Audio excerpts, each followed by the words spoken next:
आज परिस्थिती काय? आम्ही कोण बोलत नाही. आज परिस्थिती अशी आहे, या राज्यातला 20% आदिवासी निधी हा राखीव ठेवला जातो. आज हाच निधी आदिवासींच्या हक्काचा दुसरीकडे फिरवला जातो. आम्ही त्यावर बोलत नाही. माझ्या असलेल्या आदिवासीतल्या असलेल्या बांधवांना आपला निधी दुसरीकडे नेला हे कोण कळवणार? कोणाला माहिती आहे? तो बिचारा कष्ट करतो. मी मगाशी म्हणालो की कधी नव्हता 3 दिवस पाऊस थांबलेला आहे. प्रत्येक जण आता शेतामध्ये गेलेला आहे.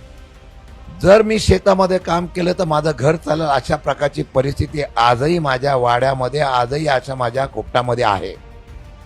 आमचा प्रगती कुठे झाली?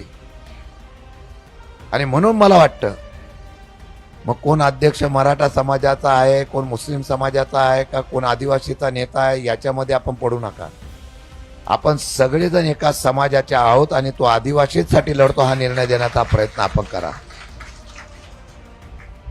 म्हणून मी अध्यक्षापासून माझ्या सगळ्यांना सांगेन, मी आता रोहित पवार आहेत आणि भुसारांना हा विभाग दिलेला आहे.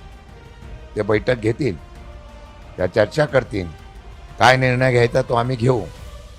परंतु आपण सगळ्यांनी एकत्र येऊन त्या समाजासाठी, मी मराठा समाज आहे म्हणून मराठ्याचंच काम केलं पाहिजे असं नाही, मी आदिवासीच आहे म्हणून आदिवासीचं काम करायला पाहिजे असं नाही, मुस्लिम समाज आहे म्हणून मुस्लिमाचंच काम करायला पाहिजे असं नाही.